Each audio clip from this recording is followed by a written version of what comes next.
Paumisina Todok Amagi, report Orga Pau Fongomatamda, Lebak Irang Hogadaba Amadi, Miam Nuairidaba Pau Sing Pomigano Haina, Manipur Legislative Assembly Speaker Toxom, Senator Britain Apil Torgli, Manipur Press Club Linkat Kibagi Kuman Torunga Loina Sahiankai Subagi Sana Pudomgi Torongasi, Major Kuldaliba Manipur Press Club Tapang Toki, Toramaduda IPR Minister Dr. Sapam Ranjan, Tangmiban Assembly Constituency MLA Kumuksam Zoy Kishan, All Manipur Working Journalists Union Amzugi President, Bijoy Kaksing Tabam Amasung Editors Guild Manipur EZMG President, Kogendra Kondram Susaruk Yaki.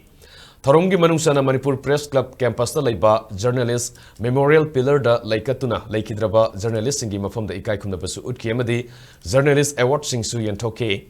Athoiba mitunglen gi warol da speaker Toxom Setavrata na phongdo kibada hojik oriba Manipur gi phiba masida journalist singi asobo thodang lei journalist singna pau phongboda khara yenglaga phongningi amaromda amzugi awara passing su menkhana bahona badasu angamba thodang logani haiki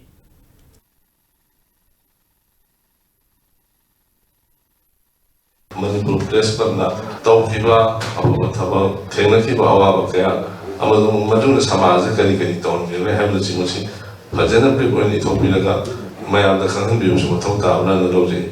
When they showed the Mayam to Tawa Kuba, Tawa Habo Chili Mayamji, then you with the long lives should be it. A way Mayam sit up and put the Shiman level of the Bukano, a way she sit up and have the Manipur Press Club, like I did, don't have you there, no idea in the object. I saw the Rogasumami would say, Makaiti, I don't mean and me would say, one the same with the meaning they are not getting more than the say you should put the state Santi Pura is not Malukoy, other Santi Pura to give me and the Pomissing, Yay, Colombo, you have a building told me. Quite those story. With the ruling absolutely with the press council with the other people who ready. And they had what the night by all Manipur Working Journalists Union local adjustment and share the way. A single party Pumbi and a single party Pumbi at the kind of question. How we was even non-state actors in Muna with Nagra program.